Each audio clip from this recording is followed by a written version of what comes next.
Iran से चल रही जंग के बीच अमेरिका ने विनाशकारी हमले के संकेत दे दिए, क्योंकि उसने अपने उन विमानों की हलचल तेज कर दी जो परमाणु बम गिराने तक की ताकत रखते हैं। खबर है अमेरिका ने अपने 3 B-52 बॉम्बर विमानों की तैनाती ब्रिटेन के एक एयरबेस पर कर दी और आशंका जताई गई कि ईरान में बड़े पैमाने पर तबाही मचाने के लिए अमेरिका उन B-52 बॉम्बर का भी इस्तेमाल कर सकता है।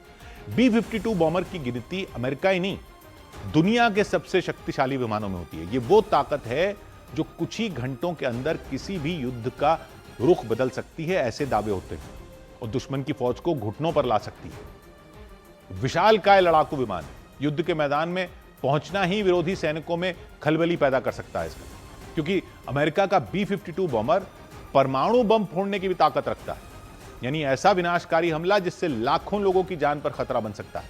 B-52 बॉम्बर की सबसे बड़ी खासियत यह है कि यह बिना रुके बिना थके एक ही बार में 14,000 किलोमीटर की दूरी तय कर सकता है। 14,000 किलोमीटर जा सकता है।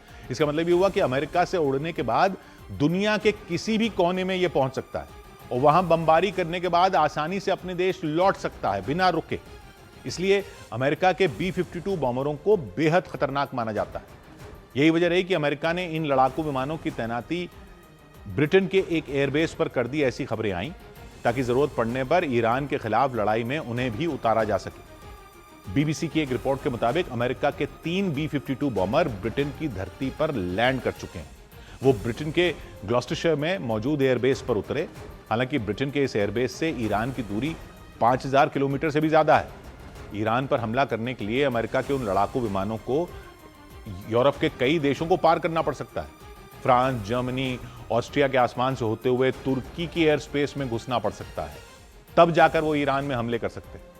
दावा है ब्रिटेन के एयरबेस से ईरान पर हमला करने में अमेरिका के B-52 बॉम्बर को 5 से 6 घंटे लग जाएंगे। ऐसे में आशंका जताई गई कि अगर ये एयरक्राफ्ट ईरान की धरती तक पहुंचे तो वहां बड़े पैमाने पर तबाही मच सकती है। उधर खबरों के मुताबिक अमेरिका और इजरायल ने ईरान में प्रदर्शन के लिए इकट्ठा लोगों की भीड़ पर हमला कर दिया। खबर है कि अमेरिकी और इजरायली सेना ने ईरान में लोगों की भीड़ पर हमला किया जो अपने देश का समर्थन करने के लिए इकट्ठा हुए थे। दावा किया गया कि हमले के बाद भी लोग वहां से भागे नहीं, बल्कि अपने देश का झंडा लहराते हुए अमेरिका और इजरायल के खिलाफ नारे लगाते रहे।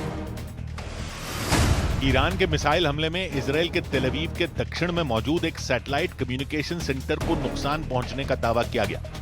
सोशल मीडिया पर कुछ तस्वीरों के जरिए उस सैटेलाइट कम्युनिकेशन सेंटर के पूरी तरह बर्बाद होने का दावा किया गया।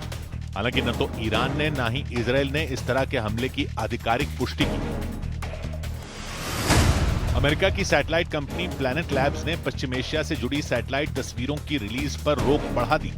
कंपनी ने ईरान और आसपास के इलाकों की कमर्शियल सैटेलाइट इमेज जारी करने में देरी 4 दिन से बढ़ाकर 2 हफ्ते तक कर दी। कंपनी ने युद्ध के हालात में तस्वीरों के सैन्य हमलों के लिए इस्तेमाल होने का खतरा बताया।